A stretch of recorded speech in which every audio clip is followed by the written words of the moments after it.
Hi guys, this is Sabidong Viral TV, Adobe Photoshop tutorials. Today, I'm gonna teach you on how to remove background and how to change the color of your car using pen tool. Pen tool is one of the secret tool of Photoshop. They said this tool is for advanced users, but it should be learned during the early stage of tutorials. For me, this is the most powerful and useful selection tool because you can cut your subject very clean and detailed. If you mastered pen tool in removing background, you can already use it to earn money. There's a lot of company or small online sellers looking for graphic designers to remove the background of their product and replace it with plain background, or to make it look clean and presentable. For example, we need to remove the background of this apple to combine to other photos, or your client just want to make it PNG file for some reasons. First, let's grab our pen tool or path tool from our toolbar or press P on your keyboard. Make sure that your pen tool is set into path. Now, we can start tracing our subject by zooming in to the edge of the apple where we want to start, or just press Ctrl plus on your keyboard. Hold the space bar to enable hand tool. As you can notice, the cursor turns into a hand symbol while you are holding the space bar. This means that you can now grab your artboard to move your screen so that you can locate the position where you want to start. Just click to make your first anchor point, which will be our starting point. Then click another point to create a point-to-point selection. On your second anchor point, you can drag or bend to position your selection. Make sure that it will not go beyond the edge of the apple, so that our selection will going to be clean and smooth later on. Let's make it slowly and step by step. Just click, bend, and position. When you press left click on your mouse, do not release it yet. Make sure that you click and bend to make sure that the position of your tracing is in correct path, because we are creating a very nice path here so that we will have nice path selection.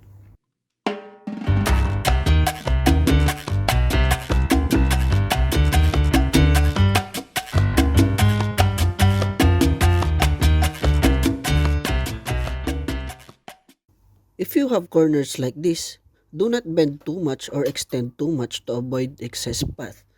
But we can adjust it by holding Ctrl key and make a little adjustments. Or you can easily press Ctrl key, then click on your anchor point, then press Alt key and click on your anchor point again. You will notice that there is no more extra bend, or it's like you have a new starting point. Then just continue tracing your apple. You can also move your anchor point while pressing down the Ctrl key. Always remember, click, bend, or drag, then position.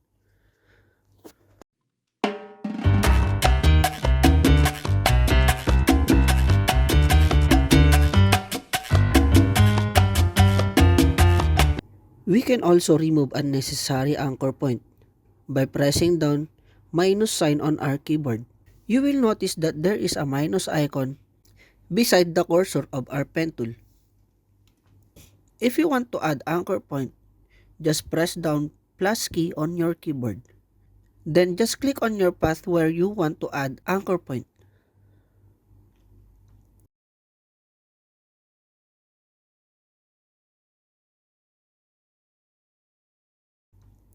Now let's continue tracing.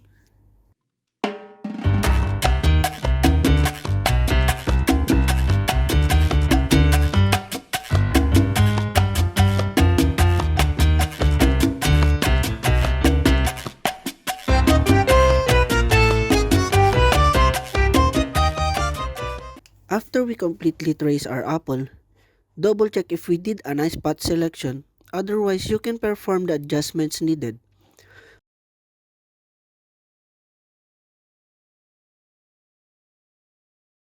Once everything is in position, press hold Ctrl plus enter. Your selection should turn into broken lines, which indicates that it is ready to be cut. In some cases, if you want to add feather on your selection, just simply press hold Shift F6. Feather will determine or change the softness of the edge of our selection. But for now, we want the edges of our apple to be sharp. So let's cancel this one. Now, press Ctrl J to duplicate our selection, which is the apple. And you will notice that a new layer was created, but it only contains the apple without a white background. Let's hide our original image and you will clearly see that we have a transparent background. Now, we had successfully removed the background of our apple. Let's proceed to our car. Let's try changing the color of our car. Let's trace the edges of our car's body. Make sure not to include the unnecessary parts. Same thing, click, bend, and position. If you want to end your anchor point or refresh it, just press Ctrl key, then click on your anchor point, then press Alt key, and click on your anchor point again. Just practice your little finger and thumb finger. That is one of the secret of using pen tool. It will just play on Ctrl key, Alt key, spacebar, and your mouse. So let's finish tracing the body of our car.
Now that we had completely traced the body of our car, let's duplicate it to remove the other unnecessary parts like the windows, etc.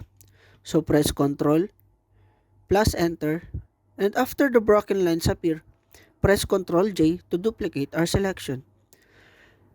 Let's hide our original photo so that we can easily see those parts that we need to keep and remove. Let's start on the side mirror.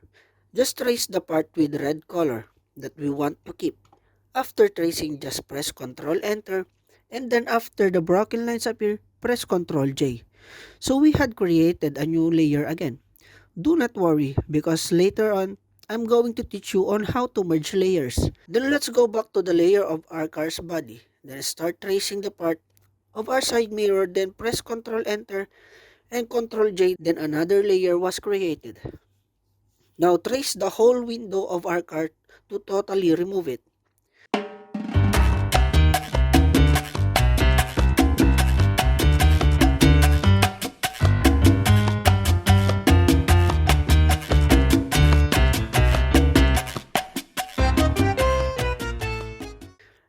Lastly, the small light from our bumper.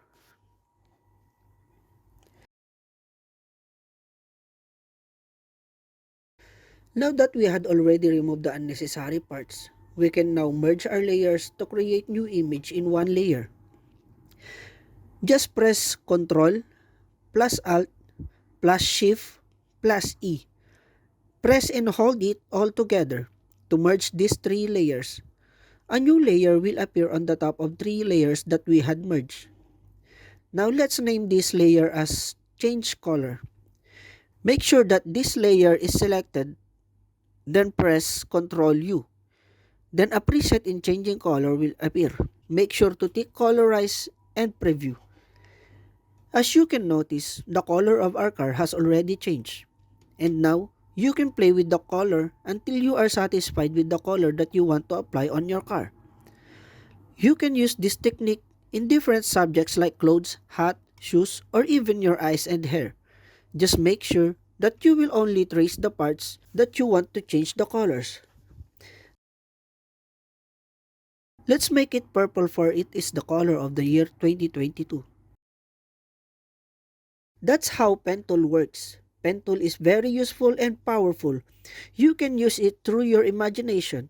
Everything is possible through pen tool, and I will show you more techniques on how you can apply our pen tool. Please don't forget to like, subscribe, and share this video to your friends. This is Sabidong Viral TV, Adobe Photoshop Tutorials. Thank you for watching.